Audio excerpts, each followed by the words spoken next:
आज के इस शानदार कार्यक्रम के मुख्य अतिथि हमारे प्रिय भी पदासीन हैं, उसके हिसाब से हम उन्हें आदरणीय भी कह सकते हैं। उस नाते अपूर्व जी जिनके पिता और मैं एक साथ पढ़े थे, ये मेरे लिए सौभाग्य की बात है। हमारी संस्कृति ही केवल ऐसी है दुनिया में, विश्व भर में, जहाँ पूरी उम्र कोई पिता ये प्रतीक्षा करता रहता है कि किस दिन मेरा बेटा मुझे पराजित कर दे और मेरे से आगे निकल जाए। एक गुरु पूरी उम्र प्रतीक्षा करता है कौन सा दिन होगा मेरा शिष्य मुझे हरा दे। ये दुनिया में किसी संस्कृति में नहीं है।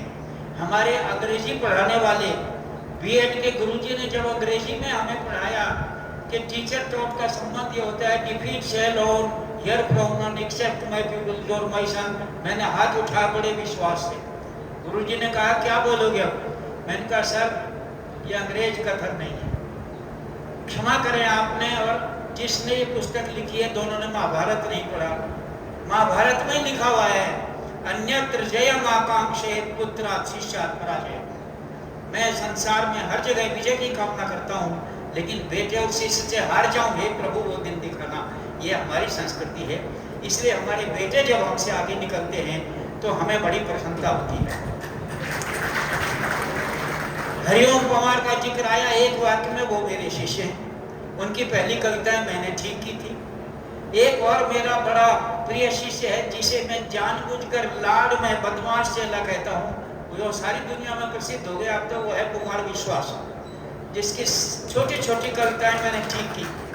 उसकी नौकरी राजस्थान में लगवाई, आज तो विश्व प्रसिद्ध हो गया, जाने क्या क्या करता है, उसकी चर्चा नहीं करूँगा। इस पुस्तक की चर्चा जब आई तो यशपाल सिंह जी ने जब इसको लिखा और बताया, तब तक मुझे एक लड़का मिला इस गांव का, मैं उसे नहीं जानता। उसने फोन किया। मैं अलवर अपने गांव में 65 साल से अलवर में हूँ, राजस्थान में। जन्म तो ये हुआ पर 65 साल पहले चला गया, वहीं बस गया। अब तो छोटी तो खेती बाड़ी भी है, पुलिस पद से रिटायर भी हो गया वहीं। उसका नाम था वसीम। उसने कहा बेटा मैं तो तुम्हें जानता नहीं, सर आपका एक परिचय चाहिए, ऐसे ऐसे किताब निकालेंगे यशपाल सिंह जी। और वो खुद ही बोला साहब मेरे से कुछ नहीं आता, मैं तो जानकारी इकट्ठी करके उन्हें दे देता हूँ और वही सारी भाषा आदि सुधारते हैं, मेरा तो योगदान इतना सा है। तो बस एक बात इतना जरूर इस पुस्तक के बारे में बोलूँगा पहले तो, कि नल और नील ने राम सेतु बनाया था।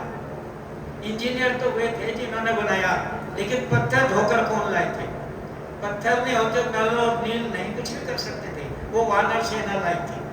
तो जिस वानर सेना ने ये सामग्री इकट्ठी की होगी, वो वानर सेना भी बधाई और आशीर्वाद की बात है। और आप तो यशपाल जी तो यहाँ पर नल और नील हैं, ये एक जानकारी। हम कवियों के बारे में ये दुर्गुण है आप में कि एक तो 45 मिनट का पीरियड होता है। 42 साल मैंने अध्यापन किया इस छोटे से गांव, बड़े से गांव से, छोटा क्यों हो, यहाँ से जब मैं निकला तो मैंने कलेक्टर गोवर्धन सिंह जी थे राजस्थान में, मेरे मामा जी वहाँ पर थे, उनसे मिलवाया। तो एक वाक्य में बोलूँ, गर्दन झुका के मैं बैठा रहा सन 58 में। उन्होंने पूछा क्या करते हो? मैंने कहा साहब जैन कॉलेज बीएड बड़ौद से जैन से किया है, हिंदी अंग्रेजी संस्कृत तीनों भाषाओं में बीए किया है। कलेक्टर साहब चौंके के कौन करता है? मैं कहा वो यूनिवर्सिटी देती है, आगे क्या करोगे? तो मुझे ठीक ठीक याद है, मैंने सिर झुकाकर डरते डरते कहा सर गांव में हमारे एक डाकोत था, मेरे भाई साहब द्वितीय विश्व युद्ध में इटली चले गए थे, भारतीय फौजें लड़ने गई थी, मैं 2 साल का था। मेरी माँ ने मेरा हाथ पंडित को दिखाया और उसने कहा इसके भाग में विद्या नहीं है। मेरी माँ वही थी, इतना मुझे याद है। मैं पहला, मेरा सौभाग्य है भारत के पहले सेनापति जनरल करियप्पा ने मुझे 6ठी क्लास में पहला पुरस्कार दिया था, वो बंगले पर दिया था। वो फोटो आज भी लगा हुआ है उस कॉलेज में। एक एचबी की पेंसिल, एक सनलाइट की पट्टी, ये मुझे मिला है, मेरी जीवनी में लिखा है। मेरे साहित्य पर अभी तक 7 PhD हो गई हैं। मेरी 26 किताबें प्रकाशित हैं, 7 किताबें मेरे साहित्य पर लिखी गई। आधी दुनिया मैंने घूमी, ऐसे ही चला गया अपने गाँव का नाम लेकर। लेकिन ये पुस्तक एक अद्वितीय पुस्तक है, अनुपम पुस्तक है ये।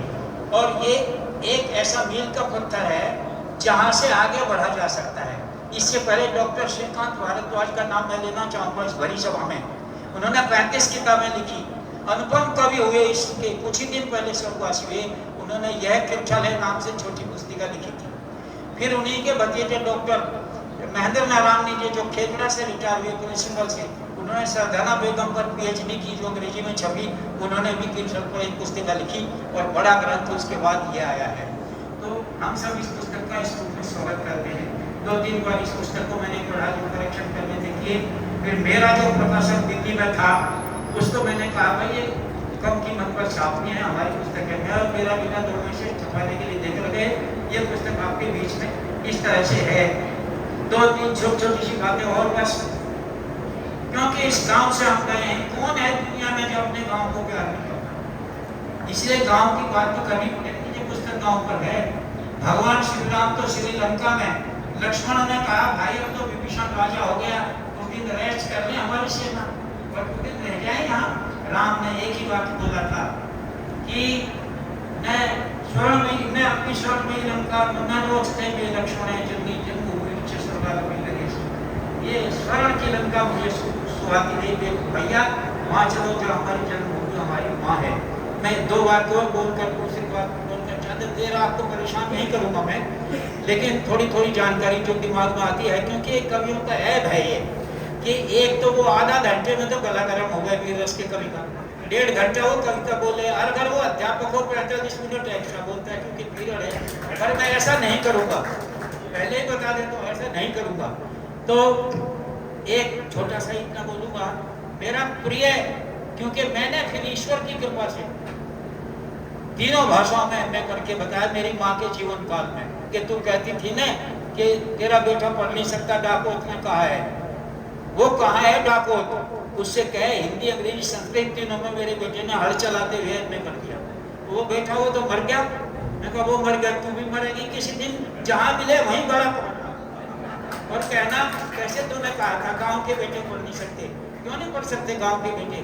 ये आ गया नहीं इतना बड़ा, हमारे यहाँ हमारा पुत्र बन करके मोम जी यहाँ पर बैठे, पहली बार मिले मुझे इतने बड़े। इनके पिताजी जगदीश राजा जो यहाँ बोलते थे, मेरे साथ कबड्डी खेले पढ़े। मैं छोटी सी विनम्र जानकारी देता हूँ, भारत की जिस टीम ने पाकिस्तान को कबड्डी में हराया था, मैं उसका कैप्टन था, इसलिए मेरे पास स्वर्ण पदक भी है। कुश्ती भी मेलों में लड़ता था यहाँ पर, बड़ा विकट जीवन रहा, भैंस का दूध पीकर। तो एक पंक्ति और बोलूँगा। गोल्ड स्मिथ नाम का एक कवि हुआ अंग्रेजी में, उसने 238 लाइन का एक खंडकाल लिखा, द ट्रैवलर। वो 11वीं में मैंने पढ़ा, बड़ी विनम्रता से, ईश्वर से डरकर बोल रहा हूँ।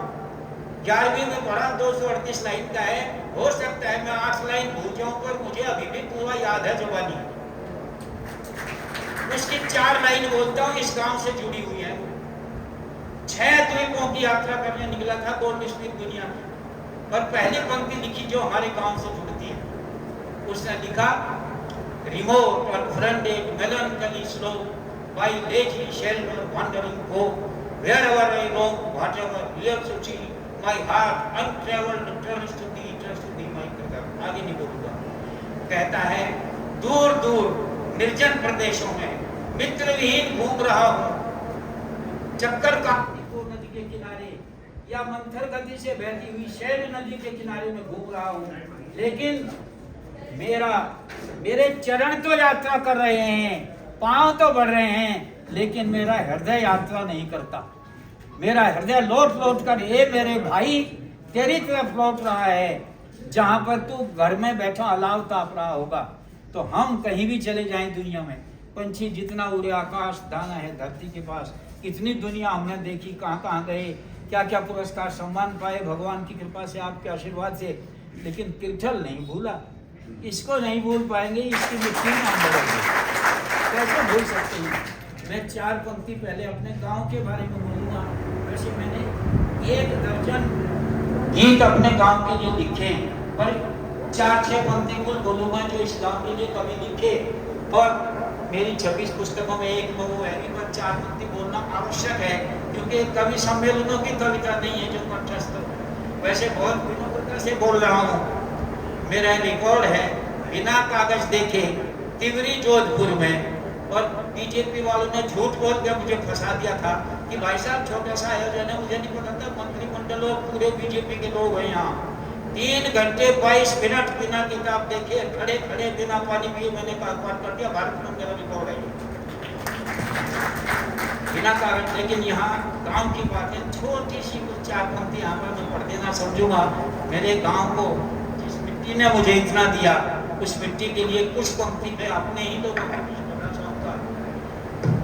क्या क्या छोड़ गए, क्या क्या याद आता है जब वहां जाते हैं। इंद्रधनुषी वन घाटों पर, वन घाट तो इस नई पीढ़ी ने देखे ही नहीं है, कोई नहीं रहे, कुएं नहीं रहे तो वन घाट देखे नहीं। इंद्रधनुषी वन घाटों पर, ग्राम सरिता के तटों पर कुछ कथाएं छोड़ आए, हम शहर को दौड़ाए, गांव अपना छोड़ आए, हम शहर को दौड़ाए। वे सीख देती दादियां, वे सीख देती दादियां, आशीष देती चाचियां, डांटे पिलाती ताइयां, वे खिलखिलाती भाभियां। आशीष देती ताइयां, वे खिलखिलाती भाभियां, पगडंडियां धूलों भरी, वे क्यारियां फूलों भरी, कट्टों की लहरी चुलबुली, वे जामुने रस से भरी। पेट की खातिर, इस पेट की खातिर सभी से खास रिश्ते तोड़ आए, हम शहर को दौड़ाए, गांव अपना छोड़ आए, हम शहर को दौड़ाए। ज्वार मक्का धान वाले खेत धन की खान वाले। मित्रों, वहां भी मैंने छोटी सी खेती की है।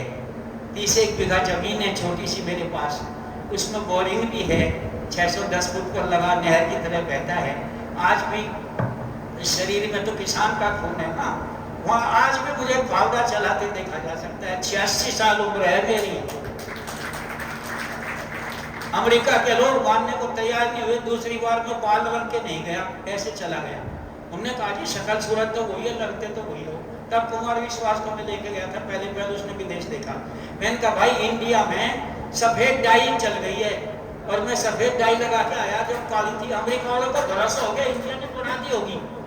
खैर, ज्वार मक्का धान वाले, खेत धन की खान वाले, ग्राम बस्ती के रुखाले, वे भौमिया सैयद शिवाले। ग्राम बस्ती के रुखाले, वे भौमिया सैयद शिवाले।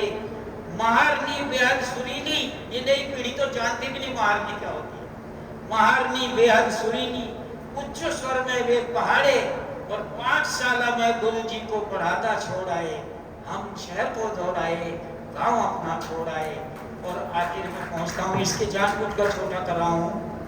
वे पिता से आम पीपल, वे पिता से आम पीपल, माँ सरी की छां शीतल, घंटियां वे टुन टुनाती, गाय आंगन में रवाती। घंटियां वे टुन टुनाती, गाय आंगन में रवाती।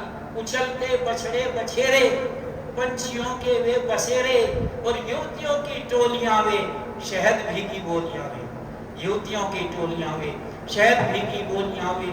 उन सभी को बिन बताए हम सभी मुख मोड़ आए, हम शहर को दौड़ाए, गांव अपना छोड़ आए।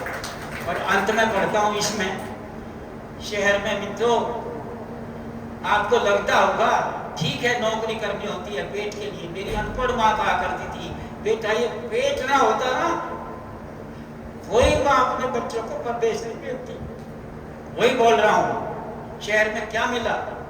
यहाँ ऊपर से सुखी हैं मगर भीतर से दुखी है।